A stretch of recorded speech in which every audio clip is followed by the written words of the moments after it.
Bismillahirrahmanirrahim. Assalamualaikum warahmatullahi wabarakatuh.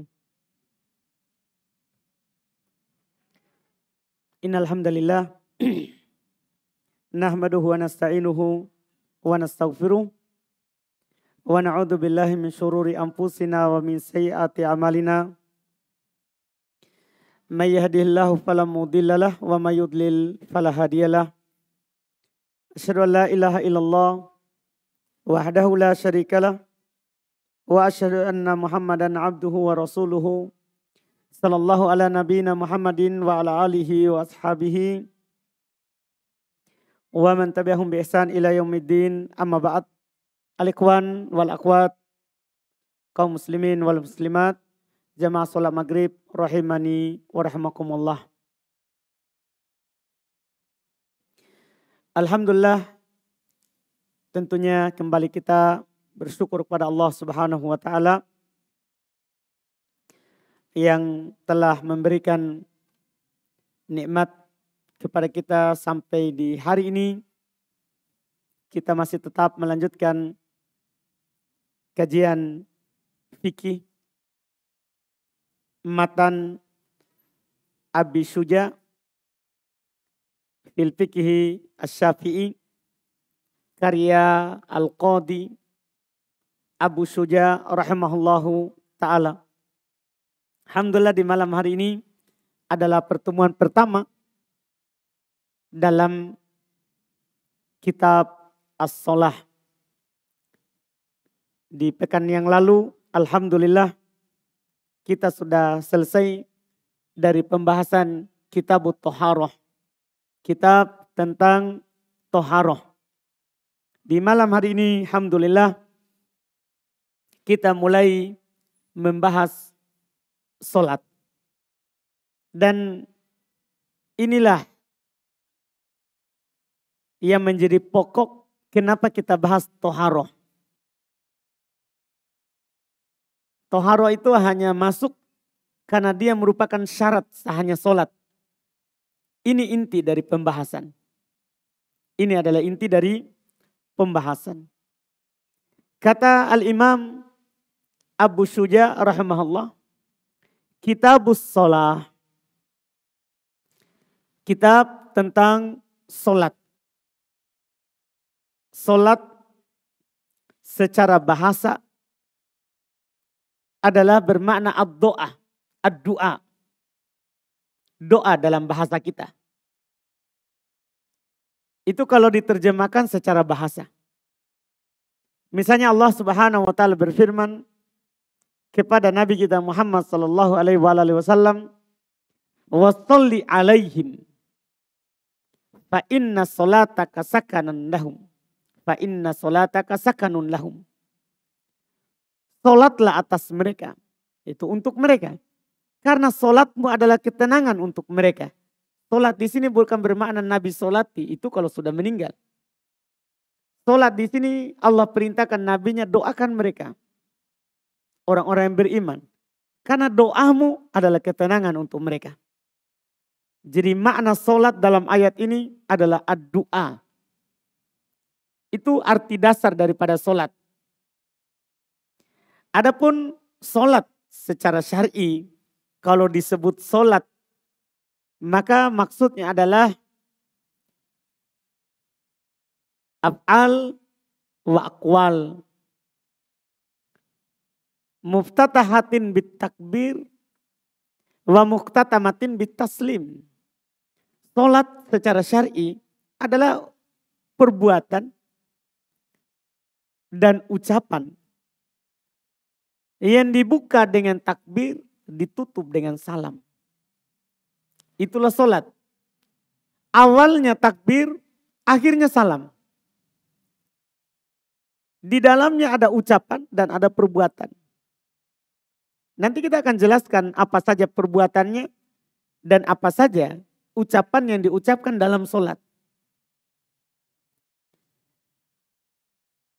Ini kalau disebutkan solat. Ketika Allah Subhanahu wa taala misalnya katakan, wa aqimus sholah. Dirikanlah solat. Bukan diperintahkan untuk berdoa. Tapi maksudnya lakukan sholat. Yang diawali dengan takbir, diakhiri dengan apa? Salam, itu maksudnya. Itu yang diinginkan dengannya. Sholat, Masya Allah, adalah merupakan rukun kedua dari agama kita, dari agama Islam. Bahkan tidak dikatakan muslim kalau ada orang tidak sholat. Karena sholat ini kewajibannya diwajibkan langsung dari atas langit. Tidak melalui Jibril. Sebagaimana yang kita maklumi bahwa Nabi kita Muhammad SAW di Isra Mi'rajkan. Beliau diperjalan malamkan dari Masjidil Haram Makkah ke Masjidil Aqsa. Setelah itu naik ke langit. Itu tentunya diwajibkan kepada Nabi Shallallahu Alaihi Wasallam langsung dari Allah Subhanahu Wa Taala di malam itu. Setelah Nabi SAW berdakwah mendakwakan tauhid 10 tahun lamanya. Karena Nabi SAW ini sholat 5 waktu diwajibkan di Mekah. Nabi hanya sholat di Mekah 3 tahun. Artinya kan Nabi 13 tahun di Mekah. Ini turun kewajibannya sudah 10 tahun. Nabi diangkat menjadi Nabi dan Rasul baru diwajibkan sholat. Baru diwajibkan sholat 5 waktu. Langsung diwajibkan oleh Allah Subhanahu Wa Taala kepada nabinya, ya, di atas langit yang 7. Ini menunjukkan kedudukannya. Ini sholat. Rukun Islam yang kedua. Yang diperintahkan langsung oleh Allah Subhanahu Wa Taala dan penuh dalilnya dalam Al-Quran. Ayat mungkin sering kita dengar. Firman Allah Subhanahu Wa Taala, wa aqimus shalah. Dengan lafaz yang sangat banyak seperti itu. Dirikanlah sholat. Dan Nabi Shallallahu Alaihi Wasallam menjadikan sebagai tiangnya agama seorang. Yang mana agama dibangun di atasnya. Allah Subhanahu Wa Taala mewahyukan kepada Nabi Muhammad Sallallahu Alaihi Wasallam hadits yang sangat banyak. Di antaranya hadits Abdullah ibn Umar radhiyallahu taala anhu. Nabi Sallallahu Alaihi Wasallam bersabda, "Bunyal Islam ala khamsin." Islam dibangun di atas 5 perkara. Setelah Nabi menyebutkan syahadat, maka belum menyebutkan sholat. Sholat adalah pembeda Muslim dengan kafir. Pembeda antara Muslim dengan kafir. Allah Subhanahu Wa Taala berfirman, fa in tabu wa aqamus sholata wa atuz zakata fa ikwanukum fid din. Kalau mereka bertobat, setelah itu mendirikan sholat, mengeluarkan zakat, maka dia saudara kalian dalam agama. Artinya kalau tidak sholat, bukan saudara kita dalam agama. Bukan saudara seagama. Dan juga Nabi SAW bersabda, al-ahadul ladzi bainana wa bainahum as-sholah. Perbedaan antara kita dan mereka orang kafir adalah sholat. Faman tarokaha faqad kafar. Siapa yang meninggalkannya maka sungguh dia telah kafir. Oleh karena itu sepakat ulama dalam seluruh madhab. Siapa yang meninggalkan sholat karena sengaja. Memang dia menentang kewajibannya. Kafir. Setinggi apapun keimanannya. Mau dia dirinya dia bilang dia sudah wali. Sudah tingkat apapun itu tingkatannya. Kalau dia meninggalkan sholat secara sengaja, kafir, tidak ada silang pendapat. Yang diperselisihkan kalau dia tinggalkan sholat karena malas, itu saja.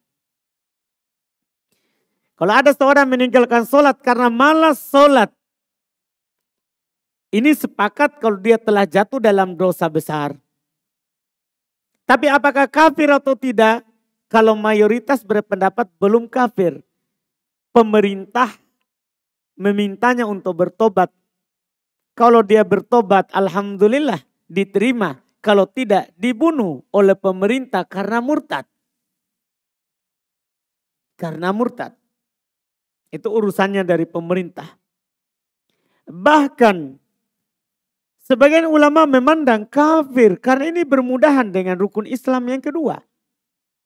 Dia bermudahan dengan rukun Islam yang kedua.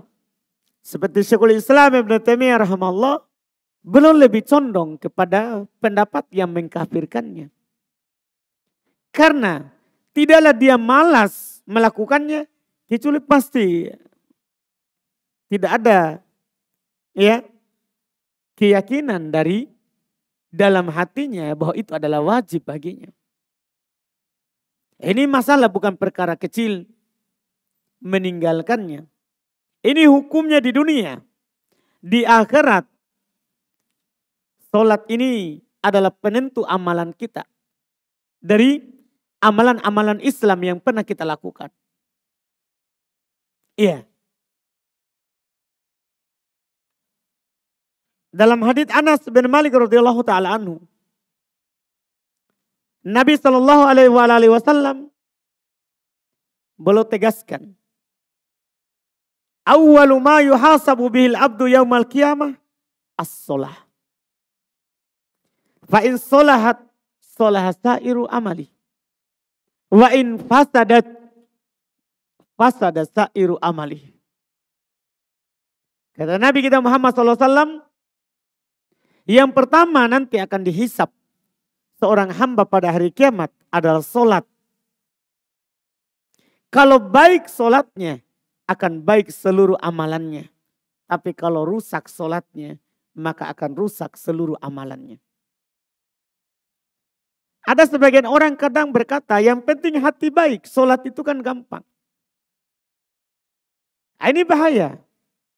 Kalau hati kita baik, kita bersedekah, kita berhaji, tapi tidak sholat, hancur semuanya. Kalau tidak ada sholat. Karena yang pertama sekali ditanya, lihat sholatnya. Lihat sholatnya. Itu terkait dengan hak Allah Subhanahu wa ta'ala. Ini hukum sholat. Hukum sholat. Setelah itu beliau berkata, as-sholawatul mafrudatu khamsun. Sholat yang diwajibkan itu cuma 5. Karena dalam hadis tentang Isra Mi'raj, ketika Nabi kita Muhammad sallallahu alaihi wasallam diperjalan malamkan dan dinaikkan ke langit, kewajiban awal yang diwajibkan adalah 50. Salat 50. Beliau turun dari Allah Subhanahu wa taala, ketika belum melewati Nabi Musa bertanya kepadanya, apa yang diwajibkan oleh Rabbmu kepada umatmu? Nabi bilang, sholat 50. Nabi Musa alaihissalam katakan, roji rabbak, kembali kepada Rabbmu, minta keringanan, umatmu tidak akan mampu, saya sudah coba. Nabi Musa sudah coba di orang Yahudi. Ibadah-ibadah besar. Mereka tidak mampu melakukannya, bahkan banyak yang diubah. Nabi kita Muhammad SAW kembali ke Rabbnya minta keringanan. Sampai pada ujungnya Allah Subhanahu wa ta'ala wajibkan 5. Tapi 5 itu pahalanya adalah 50. Tetap di awal pahalanya. Karena setiap satu kebaikan 10. Berarti kalau 5 berarti 50. Pada saat diwajibkan 5, Nabi Musa kembali bertanya, kembali ke Robmu, umatmu tidak mampu, tapi Nabi Muhammad SAW sudah. Tidak kembali lagi karena itu sudah berkali-kali meminta keringanan. Itulah sejarah awal diwajibkan sholat. Nabi SAW kembali dan belum sholat. Belum sholat. Jadi dia ini 5 kali. Demikian pula ketika datang seorang Arabi kepada Nabi SAW, orang Arab pedalaman. Ini dalilnya yang diwajibkan 5. Selain 5 ini, hukumnya adalah sunnah. Tidak ada yang wajib. Kecuali seorang bernadar. Kecuali seorang bernadar. Itu wajib karena dia bernadar. Bukan karena asalnya wajib. Seorang Arab pedalaman datang kepada Nabi SAW bertanya tentang apa yang diwajibkan kepadanya dari solat. Nabi bilang SAW, as-salawatul khams. Solat 5 waktu. Terus orang itu bertanya, fahal alayya ghairu hada? Apakah saya punya kewajiban selain itu? La, kata Nabi, tidak. Illa antatawwa'a. Kecuali kamu mau melakukan sholat sunnah. Hadits inilah yang dipakai oleh mayoritas. Bahwa yang wajib itu adalah cuma 5 dari sholat. Selainnya semuanya adalah sunnah. Selainnya adalah sunnah. Inilah dalil yang belum katakan tadi. Karena Al-Imam Abu Thayyib rahimahullah, Abu Syuja, belum hanya menyebutkan ucapan. Tapi dalam ucapan beliau itu ada dalilnya. Nah kita yang datangkan dalilnya. Iya. Jadi beliau bilang, as-salawatul mafruḍah, al-mafruḍatu khamsun. Salat 5 waktu, salat yang wajib itu 5. Beliau akan sebutkan salatnya. 5 itu satu persatu, sekaligus beliau akan sebutkan waktunya. Ini namanya sambil jalan. Kalau ulama fikih yang lain, mereka kadang sebutkan dulu sholatnya, kemudian nanti awqatnya, waktu-waktunya. Nah, beliau sambilan, karena ini matan praktis, matan fikih ringkas. Iya. Kata beliau yang pertama, ad-duhuru, sholat duhur. Kapan waktunya? Wa awwal waqtiha zawalu syams. Awal waktunya, karena sholat itu ada awal waktunya, ada akhirnya. Awal waktu duhur adalah ketika matahari tergelincir. Jadi matahari naik dari timur.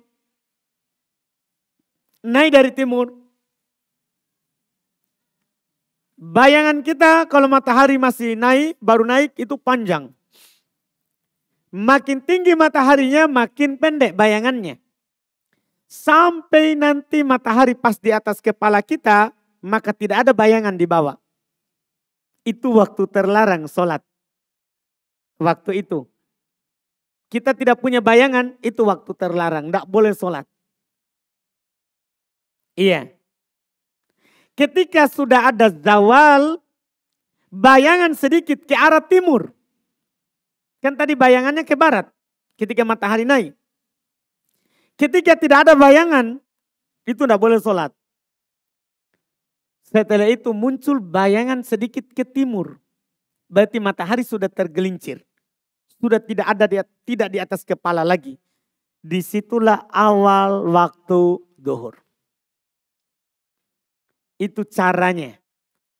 Bagi kita boleh mempraktekkan cara itu, jangan boleh dengan kita berdiri, cuman kan kadang kita tidak mampu karena saat panas sekali. Boleh ditancapkan benda, kayu paku misalnya di atas benda. Disimpan di luar. Tentunya di dataran yang lurus, tidak boleh miring. Karena kalau miring pasti ada bayangan walaupun masih ada di atas. Itu dulu yang kita praktekkan kalau di pesantren. Masih dulu di as-sunnah, muadzinnya itu pakainya itu. Iya. Kapan sudah ada bayangan sedikit ke timur, sudah zawal namanya, mataharinya tergelincir. Disitulah awal masuk waktu duhur. Situlah awalnya. Apa dalilnya kalau itu awalnya? Untuk dalilnya, dalam hal ini Masya Allah, ada satu dalil. Saya akan baca duluan ini dalilnya. Walaupun belum datang waktu maghrib, waktu isya, belum datang. Tapi masalahnya ini satu dalil. Sehingga nanti tinggal kita kembali pada hadis ini. Karena dalam waktu sholat itu Masya Allah. Allah yang menentukan waktunya. Di dalam Al-Quran Allah Subhanahu wa ta'ala katakan, inna sholata kanat alal mu'minina kitaban mauquta. Sungguh sholat itu adalah kewajiban atas orang-orang yang beriman di waktu yang sudah ditentukan. Allah Subhanahu wa ta'ala mengutus Jibril untuk mengajarkan kepada Nabi waktunya. Jadi ini waktu tidak bisa kita ubah-ubah. Jadi dalam hadits riwayat Imam Abu Dawud, At-Tirmidzi dan selainnya. Ya. Bahkan Al-Imam Al-Bukhari berkomentar terhadap hadits ini. Innahu asahhu syai'in fil mawaqit. Hadits ini adalah hadits yang paling sahih terkait dengan waktu. Ini pondasi dasar untuk menentukan waktu sholat. Hadits Jibril. Kenapa dinamakan hadits imamatu Jibril? Hadits Jibril imam. Jibril sengaja 2 hari turun mengimami Nabi. Untuk menunjukkan kepada Nabi waktu sholat. Anak akan baca semua, jangan langsung terjemah. Supaya nanti antum sudah tahu dalilnya. Kata Nabi SAW, Ammani Jibril alaihi salam. Ini di awalnya. Indal baiti marrotain. Jibril mengimami saya. Di Baitullahil Haram 2 kali. 2 kali. Fasollabi al-duhra. Maka Jibril solat mengimamiku solat duhur. Hina zalatis syams. Ini hari pertama. Jibril solat mengimamiku solat duhur.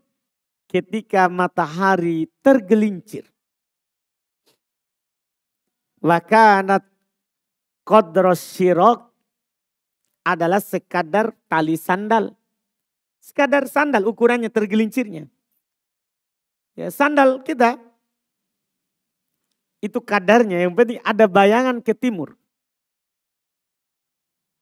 Wa shalla biyal asr. Dan beliau sholat mengimamiku di waktu asar. Ini nanti, tapi anak terjemah dulu. Akan datang nanti disebut oleh penulis. Inilah dalilnya. Jibril solat mengimamiku di waktu asar. Hina kana dhilluhu mitlah. Ketika bayangannya semisalnya. Ketika bayangan benda semisal dengan bendanya, itulah waktu asar, itu awalnya. Itu awal waktu asar dan ujung waktu duhur. Karena kalau masuk waktu asar, keluar waktu duhur. Iya, ini nanti perlu kita tancapkan bendanya. Ya kan? Kemudian kita garis melingkar sesuai dengan panjang bendanya ini. Kapan bayangannya sudah menyentuh itu garis, berarti masuk waktu asar. Mungkin bisa dipahami? Itu cara mudah. Iya, alhamdulillah. Kemudian berikutnya, wa shalla biyal maghrib. Dan Jibril solat mengimamiku di solat maghrib. Hina aftaras shaim. Ketika orang berpuasa sudah berbuka. Kapan orang berpuasa berbuka? Idza wajabatis syams. Apabila mataharinya sudah terbenam. Yaitu bulatan matahari sudah hilang di atas permukaan laut. permukaan laut, bukan permukaan gunung. Misalnya kita di sini di Makassar mudah, kita pergi ke Pantai Losari misalnya. Ya. Kita lihat mataharinya kan tidak ada penghalang dengan gunung. Ya kan? Ketika bulatannya sudah hilang di atas permukaan laut, maka sudah berbuka orang berpuasa. Disitulah masuk waktu maghrib. Kapan adzan? Berarti orang berpuasa kan berbuka. Masuk maghrib. Ini adzannya orang bayar adzannya saat masuk waktu. Saat masuk waktu. Iya. Ini awalnya. Wa shalla biyal isya. Dan Jibril solat mengimamiku di waktu isya. Hina gobas syafaku. Ketika warna syafaqo. Warna merah atau merah yang kekuningan. Itu sudah hilang di ufuk barat. Kan matahari turun. Kan ada warna itu. Sampai matahari menghilang itu masih ada warna yang terpancar. Kalau hilang itu masuk waktu isya. Itulah awal waktu isya. Iya, awal waktu isya. Wa shalla biyal fajr. Dan Nabi Jibril solat mengimamiku di waktu fajar. Hina harumat ta'amu wasyarabu ala shaim. Ketika makanan dan minuman sudah haram atas orang berpuasa. Pertanyaannya, kapan makanan dan minuman haram bagi yang berpuasa? Kapan? Apa jawabannya? Ketika sudah terbit fajar. Kapan terbit fajar? Azan subuh. Iya kan? Sudah haram orang yang berpuasa untuk makan. Disitulah awal masuk waktu subuh. Iya. Ini hari pertama. Selesai. 5 waktu. Semuanya di awal waktu. Setelah itu kata Nabi, falam makanal godu. Tatkala besoknya. Besoknya. Sholat biad duhur. Perhatikan waktunya. Nah, Jibril sholat mengimamiku sholat duhur.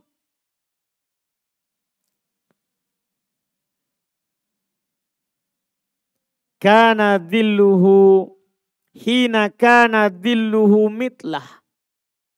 Tatkala bayangannya sudah semisalnya. Ini berarti dia sholat di mana? Di akhir waktu. Di akhir waktu. Sebentar Nabi akan katakan di ujung. Antara itulah waktu. Akan dikatakan di ujung. Jadi sholatnya pas masuk waktu asar. Diakhirkan. Sholat duhurnya. Wa sholla biyal asr. Dan Jibril sholat mengimamiku di waktu asar. Hina kana dhilluhu mitlai. Di hari kedua ini. Ketika bayangannya 2 kali dari tingginya.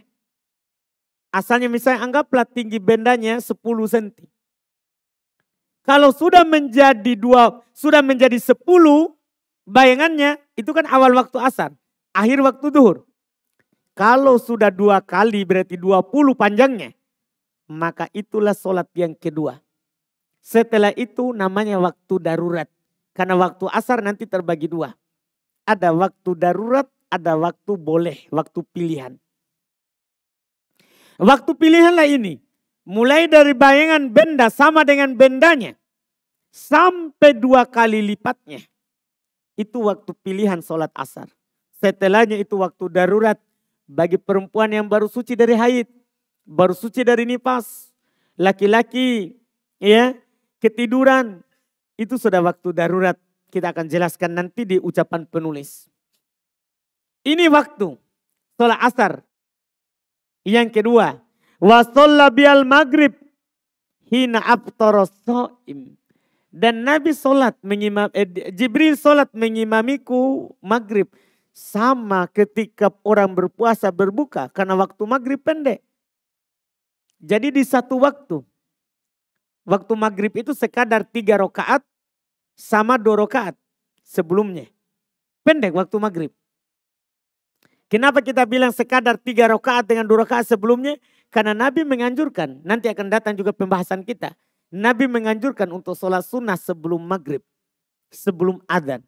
Sebelum apa? Qomat. Iya, bagi yang mau. Dan para sahabat, kalau sudah adzan maghrib, mereka cari tiang-tiang tembok-tembok untuk sholat sunnah. Nanti, itu kadarnya. Jadi ketika orang berpuasa sudah berbuka, itu masih waktu maghrib. Jadi satu waktu saja Jibril turun, 2 hari di maghrib.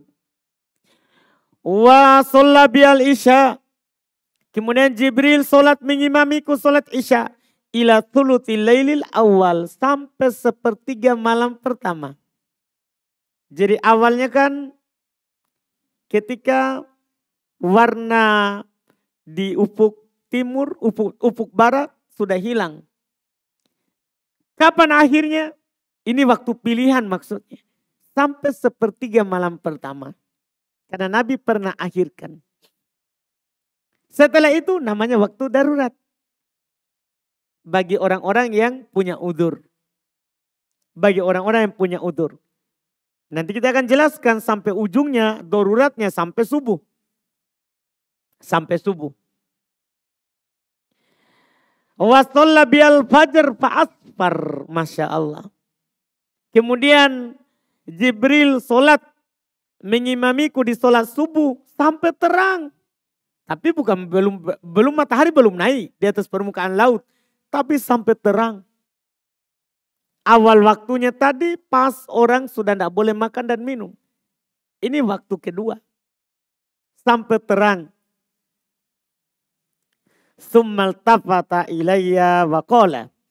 Kemudian Jibril menengok kepadaku, kata Nabi SAW. Dan Jibril berkata, ini di hari kedua. Ya Muhammad, wahai Muhammad. Hada waktul anbiya'i min qablik. Wahai Muhammad, inilah waktu para nabi sebelummu. Wama al waktu ma baina hadainil waktain. Waktu sholat itu antara 2 waktu tadi. Jadi waktu subuh di antara 2 waktu tadi. Mulai dari awal terbit fajar sampai terang. Ya. Makanya Nabi SAW kadang sholat subuh. Para sahabat keluar belum dia kenal sahabatnya, temannya. Karena gelap, tidak ada lampu dulu. Kadang juga mereka keluar, sudah mereka kenal temannya. Sudah mereka kenal temannya. Ini waktunya. Inilah antara 2 ini yang disebutkan tadi, itulah waktu. Nah, kita kembali ke atas. Dalil-dalil nanti ini yang dipakai. Kata beliau, ad-duhru awwalu wa awwalu waqtiha zawalu syams. Duhur awal waktunya ketika matahari tergelincir. Wa akhiruhu idza sara dillu kulli syai'in mitlahu ba'da dilliz zawal. Akhirnya adalah kalau bayangan benda sama dengan bendanya ditambah zawal sedikit. Kan tadi kan di waktu duhur ada zawal sedikit. Di asar juga tambahkan zawal sedikit. Iya. Itu kata beliau. Hadisnya tadi. Wal asr. Waktu asr. Wa awwalu waqtiha. Salat kedua yang wajib salat asr. Wa awwalu waqtiha. Awal waktunya. Az-ziyadatu ala dhillil mithl. Kalau sudah ada tambahan dari bayangan yang semisal. Maksudnya kalau sudah semisal dengan bendanya. Kemudian tambah sedikit dari zawal tadi. Sudah masuk waktu asar. Wa akhiruhu fil ikhtiyari. Akhirnya dalam waktu pilihan. Ila dillil mitlain. Sampai 2 kali lipatnya. Bayangan benda. Wa fil jawaz. Ila gurubis syams. Dan waktu masih boleh. Sampai ke terbenamnya matahari. Itu disebut dengan waktu apa? darurat bagi sahib al-a'dar, bagi orang-orang yang memiliki udur. Masih boleh sholat asar bagi orang yang punya udur. Sampai terbenamnya matahari.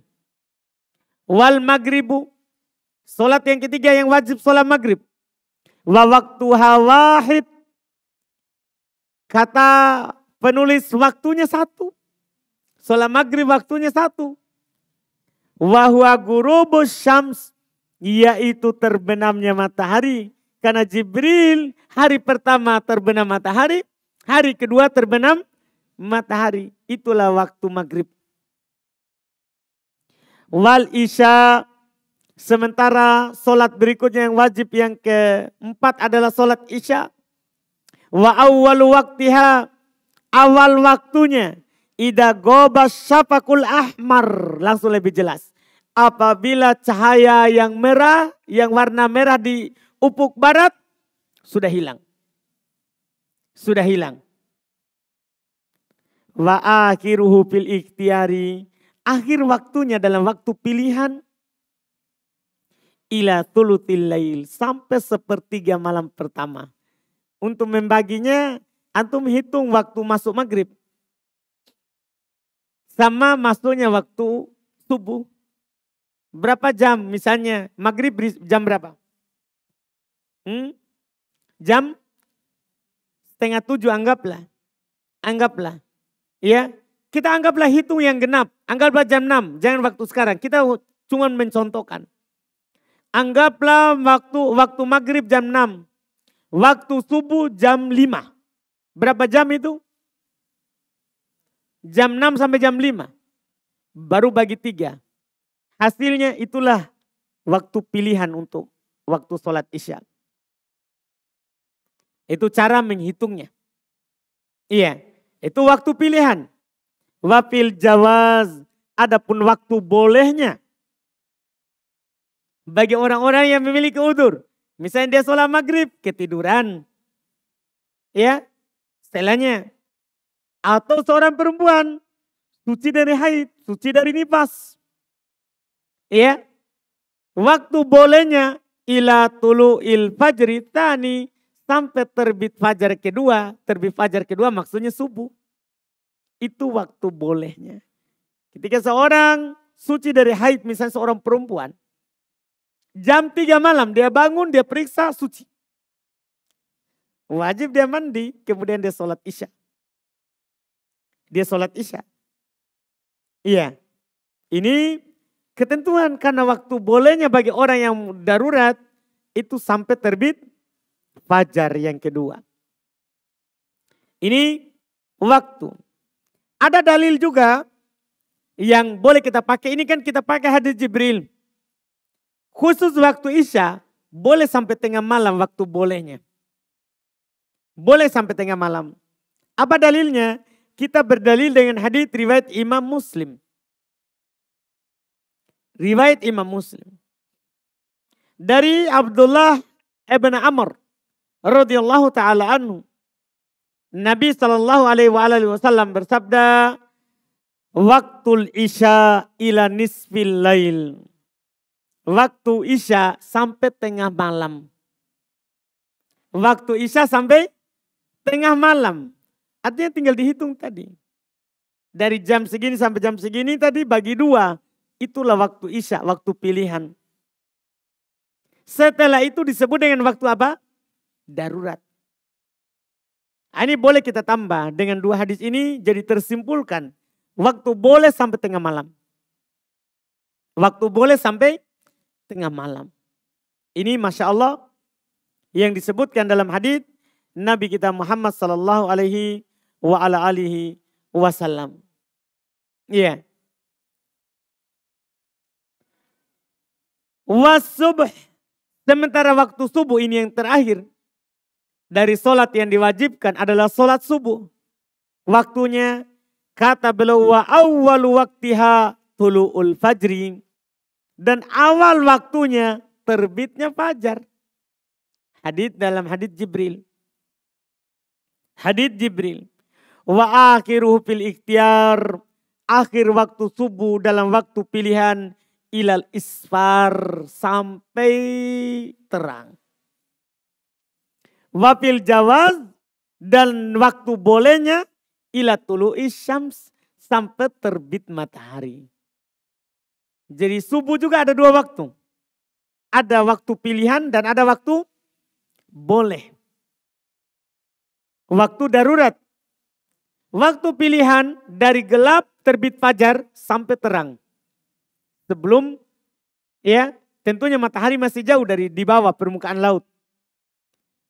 Waktu bolehnya sampai terbit matahari di atas permukaan laut. Ya, karena dari mana kita bisa dapat? Karena di hadis Jibril cuman bilang sampai terang. Dari mana kita dapat bahwa ujung waktunya adalah sampai matahari terbenam? Yaitu ada hadis dari Nabi kita Muhammad SAW dalam riwayat Imam Muslim rahimahullah. Kata Nabi SAW, man adraka minas subhi rok'atan qabla an tatlu asyams. Faqad adraka subha. Siapa yang dapat dari subuh, dari sholat subuh, 1 rakaat sebelum matahari terbit. 1 rakaat sebelum matahari terbit, maka dia dianggap dapat waktu subuh. Berarti hitungannya adalah apa? Terbitnya matahari, itu ujungnya. Apa fungsinya kita tahu ini waktu? Terkait dengan niatnya, kalau sudah keluar waktu kita niatnya qadha. Kalau belum keluar waktu niatnya adaan. Niatnya menunaikan bukan mengqadha. Bukan mengqadha. Inilah waktu sholat dan urutannya. Sepakat para ulama tidak boleh diganti urutannya. Tidak boleh diganti urutannya. Apakah saat hadar, saat kita mukim, atau saat safar. Tidak boleh diganti. Hati-hati. Di sana ada pemahaman yang salah di kalangan awam. Kalau dia jamak takdim itu tidak masalah. Jamak takdim maksudnya dia majukan asar ke duhur, dia masukkan isya ke maghrib. Ketika jamak ta'khir ini kacau sekali di kalangan awam. Jamak ta'khir pemahaman mereka diakhirkan maghrib setelah sholat isya. Itu masalah. Di awam. Hati-hati. Bahkan di kalangan orang belajar pun seperti itu. Ya, anak pernah umroh. Pembimbingnya orang dari Mesir. Dia pimpin sholat jamak maghrib isya. Ketika jamak terakhir, jadi isya dulu dia lakukan 2 rakaat. Setelah itu maghrib, setelahnya 3 rakaat. Kenapa bisa begitu? Nah, ini Syafi'iyah. Pak, Syafi'iyah sepakat sholat tidak boleh ditukar. Mau ditakdim atau ta'khir. Maksudnya kalau jamak takdim, kita majukan asar ke waktu duhur, itu maksudnya. Bukan dimajukan sholatnya. Tapi waktunya. Ketika ditakhir, kita akhirkan duhur ke waktu asar. Tetap duhur dulu baru asar. Bukan dibalik. Ini tidak boleh. Tidak ada orang bermadhab seperti itu. Semua ulama fikih bersepakat bahwa sholat ini harus berurut begitu. Duhur baru asar, baru maghrib, baru isya, baru subuh. Tidak boleh dibalik. Ini perlu antum ketahui seperti itu ketika antum qadha. Ada seorang misalnya dia tidak sadarkan diri selama sehari atau sehari semalam. Kan ada qadha sholat. Ketika dia qadha wajib berurut, tidak boleh diganti-ganti. Tidak boleh ditukar. Harus berurut. Mulai dari sholat apa dia tinggalkan. Kalau duhur berarti duhur dulu, baru asar, baru maghrib, baru isya, baru subuh. Tidak boleh dibalik. Tidak boleh dibalik. Ini berdasarkan kesepakatan. Iya. Cuman bedanya kalau qadha boleh langsung tanpa menunggu waktu. Tidak perlu kita bilang mau qadha subuh, tunggu waktu subuh. Mau qadha asar, tunggu waktu asar. Kalau qadha langsung semuanya dikerjakan. Ya, semuanya dikerjakan tapi tetap berurut. Tetap berurut. Ini tidak ada silang pendapat di kalangan ulama fikih. Di kalangan ulama fikih. Alhamdulillah ini adalah 5 Sholat yang wajib dan waktunya. Dan waktunya. Kita cukupkan karena setelahnya itu langsung syarat wajibnya sholat. Insya Allah kita akhirkan pekan depan. Kita adzan dulu baru tanya jawab. Yang pertama, sholat sunnah tahiyatul, yaitu tahiyat masjid maksudnya, sangat dianjurkan. Bagaimana kalau kita sudah sholat sunnah tahiyatul masjid, namun kita keluar karena ada keperluan sebentar, contoh ke toilet. Apabila kita kembali masuk di masjid, perlukah lagi kita sholat tahiyat masjid? Perlu, tetap disunahkan. Tetap disunahkan. Karena lafaz hadisnya itu adalah bukan terkait dengan antum keluarnya sebentar atau sudah sholat. Enggak. Hadisnya Nabi SAW bersabda, Ida dakhala ahadakumul masjid. Ida dakhala ahadukumul masjidah. Fala yajlis hatta yarka' rok'atain. Apabila salah seorang dari kalian masuk masjid. Kan bilang, apabila masuk masjid. Maka hendaklah dia sholat 2 rakaat. Ini umum. Ini adalah umum. Apakah kita sudah sholat sebelumnya atau belum. Dan hukumnya adalah sunnah. Berdasarkan pendapat mayoritas ulama. Sholat tahiyat masjid hukumnya adalah apa? Sunnah. Kalau antum tinggalkan karena udur, misalnya antum ingin mendengarkan ilmu langsung. Karena tadi sudah sholat, tidak dosa. Tidak berdosa. Tidak berdosa. Kemudian pertanyaan berikutnya. Berdoa di akhir sholat itu dianjurkan. Bagaimana ketika kita sholat berjamaah, imam telah salam. Namun kita masih tahiyat akhir, memperbanyak doa sebelum salam. Bolehkah kita mengakhirkan salam? Tidak boleh. Ketika kita berjamaah, tidak boleh kita melakukan sesuatu yang akan menyebabkan kita menyelisih imam. Mengikuti imam hukumnya wajib. Berdoa setelah di akhir sholat hukumnya adalah apa? Sunnah. Sama dengan berdoa di dalam ketika sujud. Hukumnya sunnah. Tapi kalau akan mengantarkan kita terlambat dari mengikuti imam, tidak boleh kita melakukan sunnah dan meninggalkan yang wajib. Tidak boleh. Karena Nabi bersabda, Ida roka'a farka. Kalau dia ruku langsung, jangan pakai jarak. Langsung. Wa idza sajada fasjud, kalau sujud. Wa idza rafa rasahu farfa. Kalau dia angkat kepalanya langsung angkat. Tidak boleh kita terlambat. Kalau memang mau berdoa panjang, ya itu waktunya di lain waktu. Jangan pas mengikuti imam. Jangan pas mengikuti imam. Karena wajib mengikuti imam. Wajib mengikuti imam. Kemudian berikutnya, di rumah saya masih terpajang foto di dinding. Tapi di kamar saya sudah tidak ada. Apakah malaikat juga tidak masuk di kamar saya? Ya akan masuk, Ya akan masuk. Yang penting kita lakukan itu sudah sesuai dengan kemampuan kita. Sudah sesuai dengan kemampuan kita. Ya itu wallahu alam. Karena yang disebutkan dalam hadits adalah yang ada padanya gambar. Yang ada padanya gambar.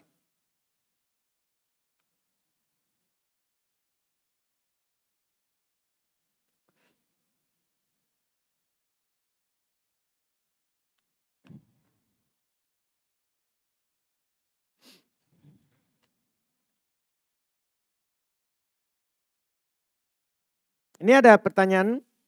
Anak kerja di kantor pemerintah, di dalamnya terkadang ada tanda tangan berkas untuk perjalanan dinas. Tapi perjalanan dinas itu tidak terlaksana sesuai dengan aslinya. Bagaimana hukum tanda tangan berkas itu? Dan biasanya ada potongan uang persenan yang diberikan dari tanda tangan tersebut. Bagaimana hukum uang tersebut?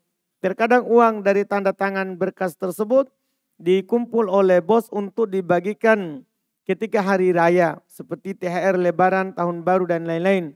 Bagaimana hukum uang tersebut?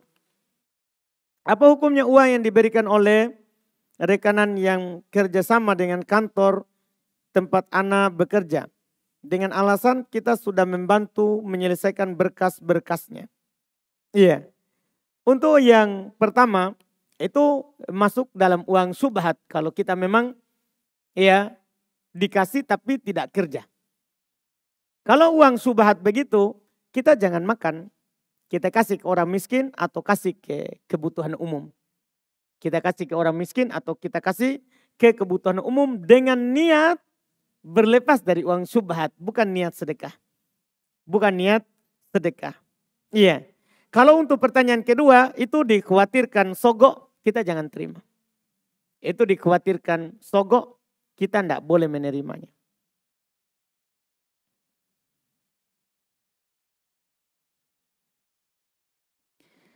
Apa hukumnya sering terlambat sholat subuh? Dan bagaimana cara mengurangi rasa cinta terhadap dunia? Iya. Kalau sering terlambat sholat subuh, ya, hukumnya seorang kalau dia sengaja berdosa, kalau dia sengaja. Tapi kalau tidak sengaja, dia sudah tempuh sebab-sebab yang membuat dia akan terbangun. Dia sudah kasih tahu istrinya, kalau dia punya istri, kalau dia belum punya dia sudah pasang alarmnya, tapi alarmnya bangun tapi dia tidak terbangun. Sudah tempuh sebab-sebab, tapi dia tetap dikalahkan oleh ngantuknya. Tidak berdosa. Tidak berdosa. Tapi kalau dia sengaja, nah itu baru berdosa. Itu baru berdosa. Bagaimana cara mengurangi rasa cinta terhadap dunia? Iya, caranya adalah kita meyakini bahwa kita hidup di dunia ini sementara, bukan selamanya. Bukan selamanya. Harta kita adalah apa yang kita pakai, apa yang kita makan, dan apa yang kita sedekahkan. Sebagaimana dalam hadits Nabi SAW. Belum pernah membaca surat At-Takatsur. Surat At-Takatsur. Belum katakan yaqulu ibnu Adam mali mali mali. Berkata anak Adam hartaku hartaku hartaku. Itu yang dia pikirkan. Artinya hidupnya bagaimana dunianya banyak. Itu selalu dia bagaimana hartanya hartanya. Kata Nabi SAW, hal libni Adam min mal, ya, hal laka ya bani Adam min mal illa ma akalta fa'afnait wa ma labista fa'ablait wa ma tasaddaqta fa'amdoit. Tidakkah kamu punya dari harta wahai anak Adam, kecuali apa yang kamu makan, kamu habiskan. Apa yang kamu pakai, beli, antum pakai, usangkan. Bukan yang disimpan di lemari. Kita beli, kita pakai sampai ya rusak, itulah pakaian kita. Wa ma tasaddaqta fa'amdoit. Dan apa yang kamu sedekahkan, kemudian antum tidak singgung-singgung lagi, kamu lewatkan. Itulah harta kita. Nah, kapan kita yakini seperti itu, maka insya Allah kita tidak akan cinta terhadap dunia. Lihat Nabi kita Muhammad SAW ketika belum keadaannya seperti itu. Belum pernah tidur di atas alas yang terbuat dari pelepah kurma. Datang Abdullah ibn Mas'ud radhiyallahu ta'ala anhu. Nabi bangun dari tidurnya. Dan sudah berbekas tempat tidurnya. Abdullah bin Mas'ud berkata, wahai Rasulullah, kalau kamu mau kami akan buatkan tikar yang lebih bagus. Supaya tidak sampai seperti itu. Di sana banyak para raja-raja yang mereka hidupnya mewah dengan dunia mereka. Kata Nabi SAW kepadanya, ma'ana wa dunya, ada apa saya dengan dunia ini? Ma'ana fid dunya illa karokibin istadalla tahta syajaratin thumma roha fatarokaha. Tidak lain saya di dunia ini seperti seorang yang lagi safar. Lagi berkendaraan. Lagi melakukan perjalanan. Dia istirahat di bawah pohon. kemudian dia merasa sudah cukup istirahatnya, pasti dia akan meninggalkan. Pasti dia akan meninggalkannya. Nah, kalau kita berpikir seperti itu, kita tidak akan cinta terhadap dunia. InsyaAllah ta'ala seperti yang Nabi SAW pikirkan. Itu wallahualam sedikit dari hadis Nabi kita Muhammad SAW terkait dengan hal tersebut.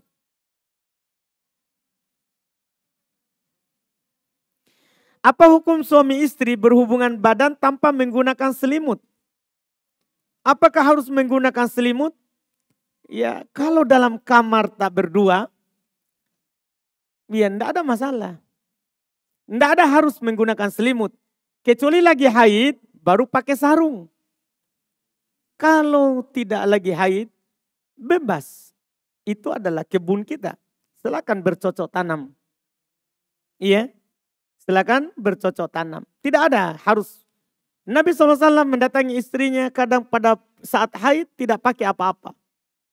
Boleh. Tidak ada masalah. Kan boleh seorang suami melihat kepada kemaluan istrinya sebagaimana sebaliknya juga. Sebagaimana sebaliknya juga. Karena hal tersebut dihalalkan. Apa hukum seorang istri yang ketika marah sering minta cerai? Wah, ya kasihan, jangan seperti itu. Banyak di sana orang mau punya suami, kita mau minta cerai.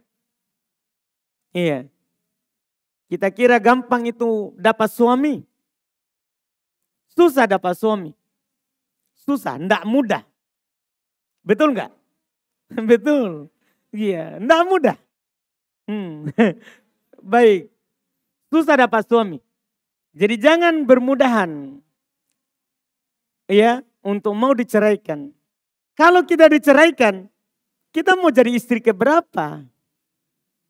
Sekarang sama suami itu kita istri pertama. Kalau kita diceraikan, mau jadi istri pertama susah. Iya kan? Kan kalau janda biasanya dijadikan yang kedua, jarang. Tapi kalau ada, tapi susah. Apalagi kita sudah sifat tak seperti ini. Orang berpikir lagi, jangan sampai sebentar minta lagi. Iya kan? Nah, ini masalah. Jangan bermudahan seperti itu.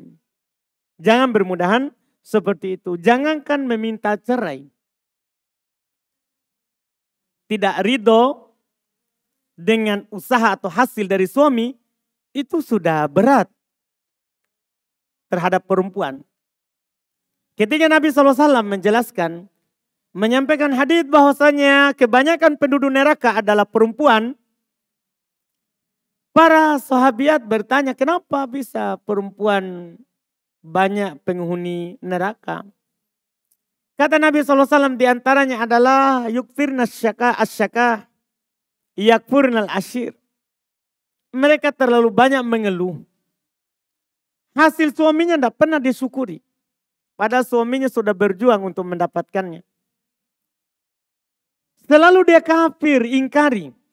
Bahkan kata Nabi SAW, lau ahsan taddaharo thumma ra'aita minka syai'an yakrohu, ya takrohuha, thumma ra'at minka syai'an. Ya, kemudian dia melihat darimu sesuatu yang dia tidak suka.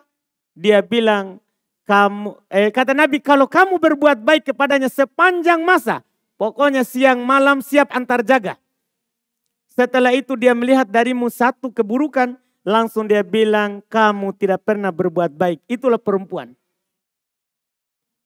Iya, perempuan bilang begitu saja, itu tidak boleh. Itu menyebabkan dia masuk neraka. Apalagi bermudahan minta apa? Cerai, tidak boleh. Dia harus bersabar. Bersabar. Iya. Dalam kehidupannya. Kemudian berikutnya. Misalnya kita terbiasa mandi saat dekat waktu sholat maghrib. Bolehkah kita niatkan sekaligus sebagai pengganti wudhu? Atau tetap harus berwudhu? Boleh. Kita mandi sekaligus niat wudhu. Berdasarkan hadits innamal amalu biniat. Wa innamal likulli imri'in ma nawa. Setiap orang, sungguh amalan itu tergantung pada niatnya. Setiap orang akan mendapatkan apa yang ia niatkan. Kemudian apa hukumnya minum air dalam kurung air gelas dan teh manis tapi tidak dihabiskan. Ya, dalam kurung disisakan dan dibuang. Apa hukumnya? Apa hukum membuang-buang harta? Hah? Hukumnya Pak itu namanya mubazir. Hukumnya haram. Allah benci. Ya, idha'atul mal, menelantarkan harta. Kalau kita sudah minum, habiskan. Kecuali memang tidak mampu lagi kita habiskan, ya, bukan kita yang siapkan. Nah, itu baru nanti beda hukumnya.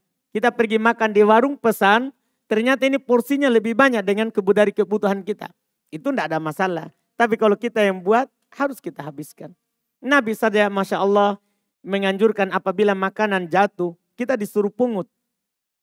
Apalagi makanannya di piring. Apalagi makanannya di piring. Itu wallahualam. Bagaimana hukumnya orang yang mengerjakan sholat di waktu darurat dalam keadaan dia lalai atau dia tunda sholatnya? Tidak boleh. Haram kalau dia tunda di waktu darurat. Tidak dibolehkan. Tidak dibolehkan hal tersebut. Tanpa udur itu tidak dibolehkan. Tanpa udur itu tidak dibolehkan. Bagaimana lafadznya sholat yang baik dan benar? Pakai usolli apa? Pakai usolli. Apa tidak? Pakai usolli apa tidak? Tolong contohnya. Saya tidak tahu contohnya. Iya. Nanti akan datang ya. Akan datang nanti pembahasannya insya Allah. Sabar sedikit. Beliau akan sebutkan nanti pembahasan rukun-rukun sholat. Termasuk niat. Insya Allah sabar sedikit. Nanti di poin yang akan beliau sebutkan di sini. Beliau akan bilang nanti arkanus sholat thamaniyah asyar. Rukun sholat ada 18. Yang pertama an-niyah. Nah, nanti kita akan sebutkan. Di sana nanti. Yang pertama niat. Insya Allah kita akhirkan. Bolehkah doakan orang yang sudah meninggal? Yang benar pakai arwahi atau ruhi? Tolong penjelasannya. Kalau pertama, bolehkah mendoakan orang yang sudah meninggal? Boleh. Boleh mendoakan orang yang sudah meninggal. Boleh. Tidak ada silang pendapat dalam hal tersebut. Terus yang terakhir ini pakai arwahi atau ruhi. Enggak tahu. Apa maksudnya arwahi atau ruhi? Tidak tahu.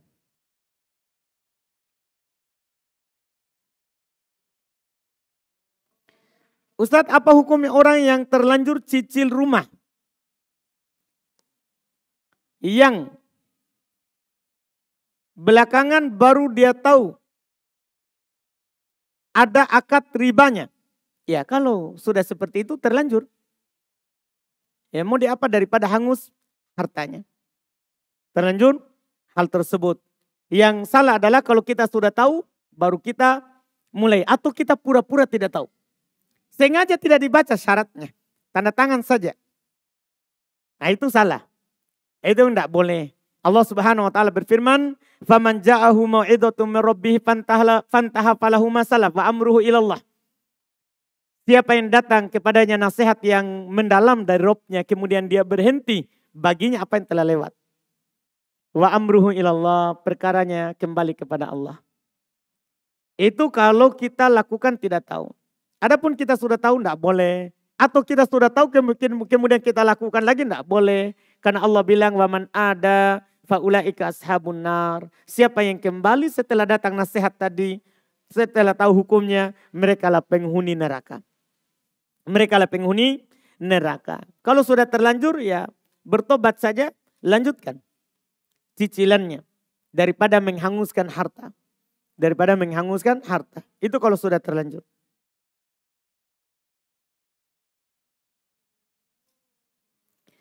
Yang mana yang lebih utama, yang dipakai lafaz istighfar 3 kali atau takbir 3 kali setelah salam.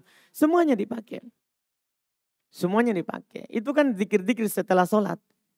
Nabi SAW kalau setelah sholat baru bertakbir 3 kali. Allahu Akbar, Allahu Akbar, Allahu Akbar. Belum jaharkan. Belum jaharkan. Bahkan kata Ibnu Abbas dalam hadis riwayat Imam Al-Bukhari dan Imam Muslim, kami tidak tahu selesainya sholat Nabi SAW kecuali dengan takbir. Kecuali dengan takbir. Setelah itu beristighfar. Itu kan semuanya lafaz dzikir setelah sholat dari Nabi kita Muhammad SAW.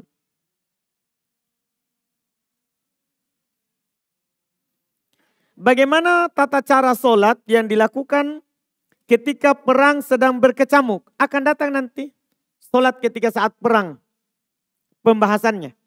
Ya, caranya nanti akan dijelaskan. Tergantung musuhnya di mana. Kalau musuhnya di belakang kiblat, beda caranya. Kalau musuhnya di sana, kita sholat ke sini. Beda cara sholatnya.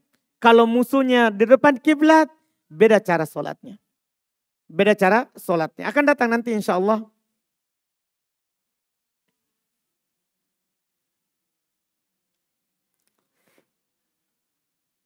Mana yang diutamakan? Sholat tahiyat masjid atau sholat sunnah sebelum wajib? Karena waktu wajib sudah mau adzan. Sudah mau adzan. Bisa digabungkan. Sholat sunnah sebelum sholat wajib, sholat rawatib. Dengan sholat tahiyat masjid bisa digabungkan. Dengan satu kali lakukan 2 niat. 2 niat boleh dilakukan bersamaan. Kemudian berikutnya bagaimana taubatnya? Bagaimana taubat orang yang pernah tinggalkan sholat selama waktu yang lama? Apakah diqadha atau bertobat atau mengulangi syahadatnya? Cukup bertobat saja. Bertobat kepada Allah Subhanahu wa taala tidak perlu qadha, tidak perlu syahadat. Karena dia asalnya muslim. Kemudian dia tinggalkan sholat waktu itu. Dia cukup dia bertobat kepada Allah dengan tobat yang nasuha. Dengan tobat yang nasuha.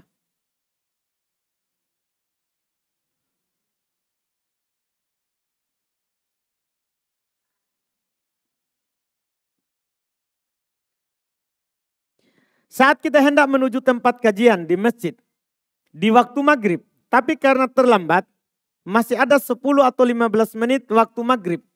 Apakah sholat maghrib yang 3 rakaat bisa dikosor menjadi 2 rakaat?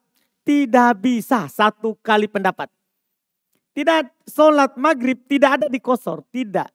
Saat mukim dan saat safar. Sholat maghrib tidak ada kosornya.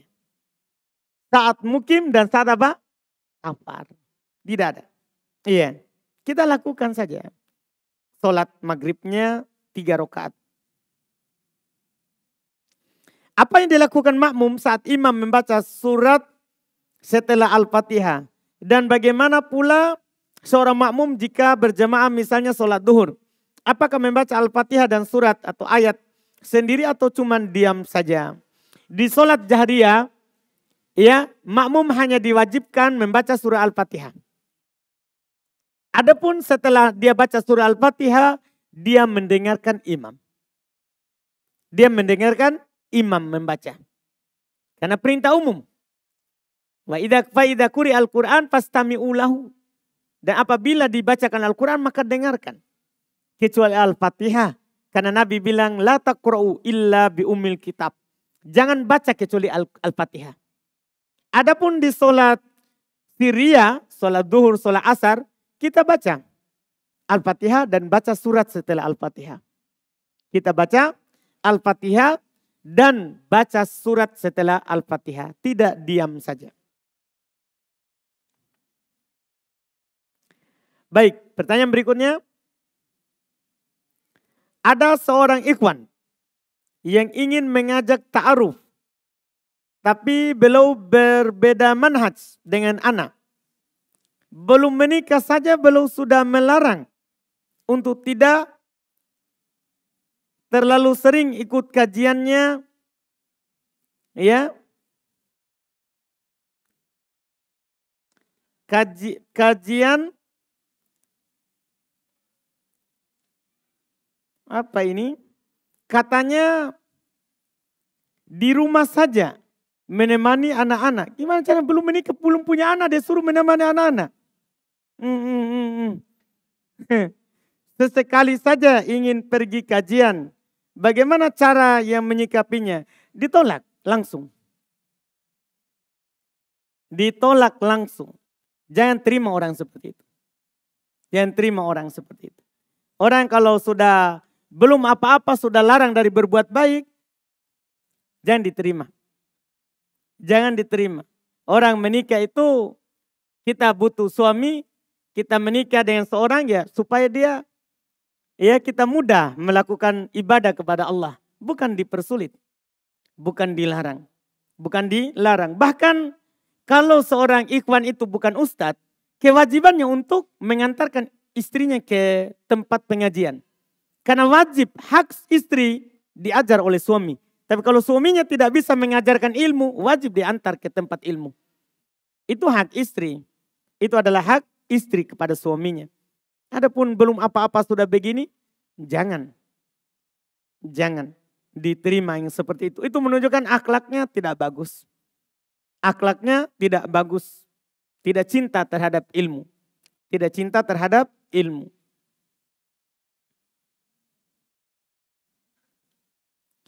Ada seorang saudara menceritakan bahwa dia bermimpi melihat saya duduk sendirian di dalam masjid yang indah dan cantik. Dan saya katanya memakai pakaian serba putih. Sedangkan duduk dalam masjid dan tersenyum melihatnya masuk ke dalam masjid. Apakah ada artinya mimpi tersebut? Tidak tahu. Iya. Tidak tahu.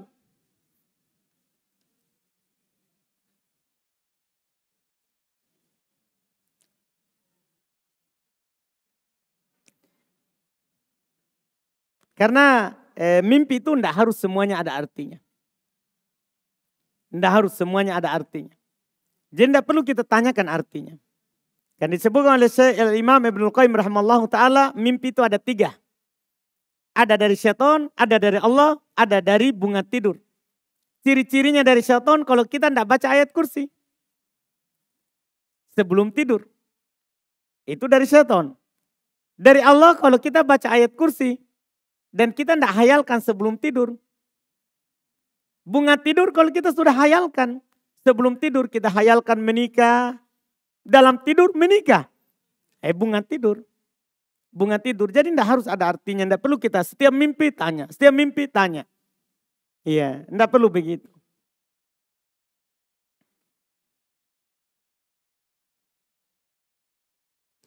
Apakah berdosa menunda waktu sholat karena ada ujian skripsi? Wallahualam, tergantung keadaan kita. Iya, agak sulit. Iya. Terus kita ini laki-laki atau perempuan? Itu dilihat. Mudarat yang ditimbulkan setelahnya. Kalau kita bisa minta izin untuk sholat sejenak, alhamdulillah. Kalau tidak bisa maka dilihat apa hasilnya kalau kita keluar sholat. Kalau kita tidak akan lulus selama-lamanya gara-gara itu, ikuti saja. Dosanya dia yang melarang. Dosanya dia yang menahan.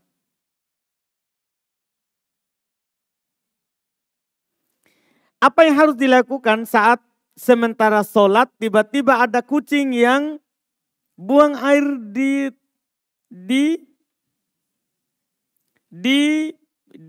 atas sejadah kita? Iya. Ya lanjut sholat. Kan kucing tidak najis. Kucing tidak najis. Airnya, kencingnya tidak najis juga karena dia susah. Kan dia termasuk minat tawafin. Alaikum kata Nabi. Termasuk yang berkeliling di sekitar kita. Yang berkeliling di sekitar kita. Kalau kita bisa usir supaya tidak repot terkait dengan sejadahnya, tidak ada masalah. Boleh kita usir saat kita sholat. Ini kemudian pertanyaan berikutnya. Saya baru memakai niqab. Beberapa kali saat dalam perjalanan dan safar mendapati masjid tanpa hijab. Ikhwan dan akhwat. Bagaimana hukumnya menggunakan niqab saat sholat jika kondisi sudah tidak pandemi biidnillah. Karena tidak boleh menutup wajah tapi kondisi masjid tanpa hijab. Wajib kita memang tutup. Karena wajib kita buka wajah ketika tidak ada laki-laki yang bukan mahram. Itu wajib kita buka. Tapi kalau ada laki-laki yang bukan mahram yang akan melihat, maka wajib kita lindungi aurat. Wajib melindungi aurat. Itu yang wajib. Itu boleh walaupun tidak ada pandemi seperti ini.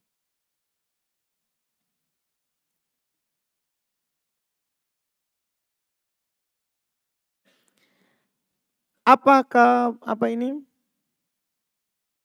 Apakah boleh membeli produk di toko yang terang-terangan mendukung kaum LGBT? Ya, tidak ada ke toko lain. Jangan masukkan diri kita dalam kesulitan. Cari toko lain.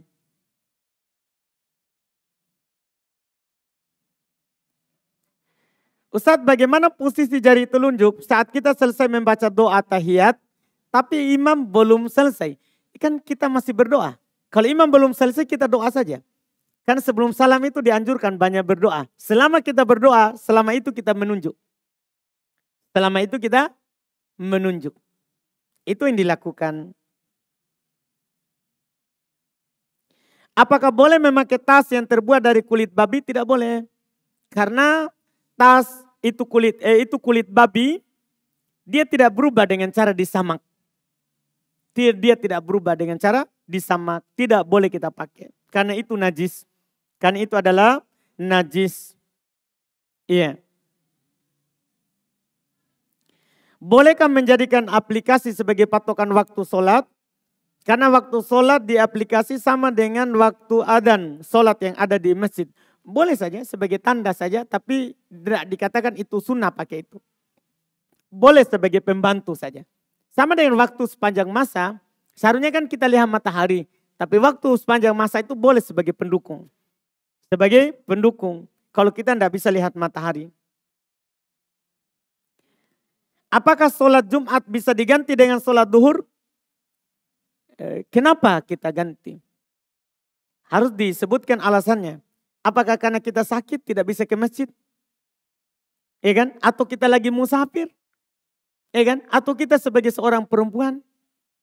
Itu kan harus dijelaskan. Siapa ini kita yang mau ganti? Dan kenapa kita mau ganti dengan sholat duhur?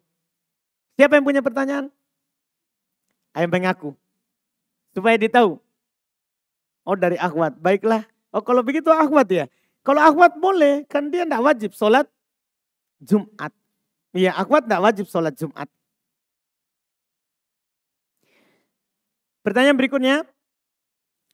Jika si istri orang yang baik, patuh kepada suaminya, suami ridho padanya jika meninggal, suami ridho padanya jika meninggal masuk ke surga. Bagaimana jika yang duluan meninggal adalah suaminya? Apakah jika meninggal istrinya nanti tetap masuk ke surga? Apa yang menghalangi kita? Tidak ada yang menghalangi seorang masuk surga. Bahkan kita bisa melihat Asia. Siapa itu Asia? Istrinya Firaun. Suaminya terlaknat. Ya. Masuk neraka. Diperlihatkan neraka di pagi dan siang, sore. Tapi istrinya surga. Tidak ada orang yang bisa menghalangi orang lain untuk masuk surga. Apalagi yang sudah disebutkan dia taat suami.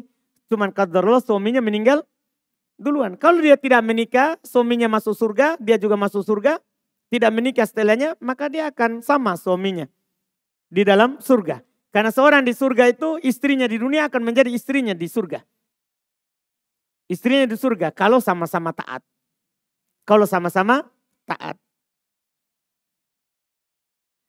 Kemudian berikutnya, bagaimana hukumnya jika kita bernadar puasa dengan niat sesuatu yang salah. Seperti bernadar puasa selama 1 pekan jika diterima bekerja di kantor pembiayaan. Iya. Selama nadar taat, kita bernadar puasa wajib. Yang tidak boleh itu nadar maksiat. Yang tidak boleh ditunaikan itu nadar maksiat. Kalau saya berhasil ini, saya akan membiayai dia untuk membeli gitar, misalnya alat musik. Itu nadar maksiat. Tidak boleh kita lakukan. Tapi kalau nadarnya taat puasa, dia wajib dia tunaikan. Apa hukumnya memakai hadiah dari bank atau pembiayaan seperti gelas, payung, riba?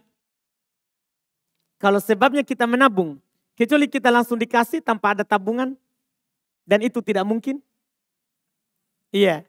Kan dia pasti kasih kalau kita apa? Ada simpanannya. Kalau ada simpanannya. Baik. Kita alhamdulillah cukup ini ya. Jangan kasih naik lagi. Alhamdulillah.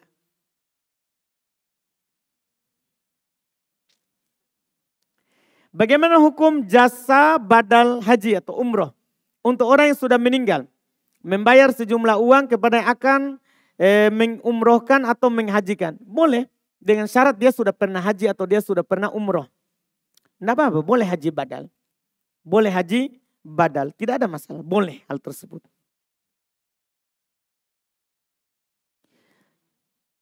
Tentang ini kemudian berikutnya, tentang waktu terlarang untuk sholat. Apakah berlaku juga buat sholat sunnah, misalnya baru masuk masjid dan sholat tahiyat masjid? Tidak berlaku, itu tadi sholat sunnah mutlak. Adapun sholat yang punya sebab, tidak terlarang walaupun waktu terlarang. Tadi itu sholat sunnah mutlak yang tidak punya sebab. Kalau ada sebabnya, maka sebabnya lebih diutamakan daripada waktunya. Itu wallahualam. Bagaimana hukumnya Ustadz? Misalnya saya berpuasa. Tapi ketika azan sudah masuk, matahari masih berada di antara gunung. Azan sudah masuk. Tapi matahari masih berada di antara dua gunung. Artinya kalau belum terbenam maksudnya, tidak boleh walaupun waktu masuk. Dan tidak mungkin masuk waktu kalau belum terbenam matahari. Tidak mungkin. Salah, mungkin kalau kita pakai HP, HP-nya salah. Iya. Apakah saya berbuka atau saya menunggu sampai matahari sudah betul-betul tidak kelihatan? Harus terbenam. Harus terbenam. Tapi patokannya bukan gunungnya, patokannya adalah di laut. Laut. Iya. Bagaimana hukum sholat di masjid yang depannya ada kuburan, tapi kita sholat di lantai 2? Tidak boleh. Nabi SAW katakan, la tusalli ilal kubur. Jangan sholat menghadap ke arah kuburan. Jangan sholat menghadap ke arah kuburan.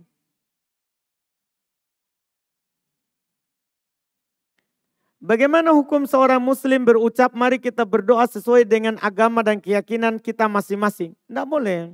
Itu berarti mengakui keyakinan masing-masing. Ya, tidak usah kita ucapkan hal-hal yang seperti itu. Kemudian pertanyaan berikutnya, saat hendak safar, mendekati waktu duhur, apakah sudah benar kita ikut sholat duhur berjamaah dengan orang mukim? Setelah salam kita mundur kemudian iqamat dan sholat asar, yang mana lebih afdol, 2 rakaat atau 4 rakaat? Kita kan berarti belum safar. Yang wajib kita lakukan adalah sholat sempurna. Ikut imam, sholat duhur, terus sholat asar 4. Qashar itu kan berlaku kalau kita sudah safar. Adapun kita belum keluar dari kampung, masih sholatnya sempurna. Sholatnya sempurna, tapi sudah boleh jamak. Sudah boleh jamak. Sudah boleh kita sholat jamak seperti yang tadi kita bilang. Apa hukumnya meninggalkan Al-Fatihah karena lupa? Iya. Kalau meninggalkan Al-Fatihah karena lupa, wajib kita ganti. Tidak ada sholat tanpa Al-Fatihah. Kata Nabi SAW dalam hadits Ubadah bin Samit, la sholata liman lam yakro bifatihatil kitab. Tidak ada sholat bagi orang yang tidak membaca Al-Fatihah. Tidak ada sholat bagi orang yang tidak membaca Al-Fatihah. Itu kata Nabi SAW. Kita wajib ulang rakaatnya kalau yang kita luput Al-Fatihahnya. Wallahualam. Ini masih ada 3 tapi tulisannya Masya Allah cukup rumit. Takutnya saya tidak bisa membacanya. Jadi kita lewatkan saja. Alhamdulillah. Iya. Kita cukupkan. Alhamdulillah. Apa yang benar di malam hari ini yang kita dengar. Semata dari Allah Subhanahu Wa Taala. Dan yang salahnya itu dari kekurangan kami dan dari syaitan. Subhanakallahumma hamdik. Asyhadu an la ilaha illa anta astaghfiruka wa atubu ilaik. Assalamualaikum warahmatullahi wabarakatuh.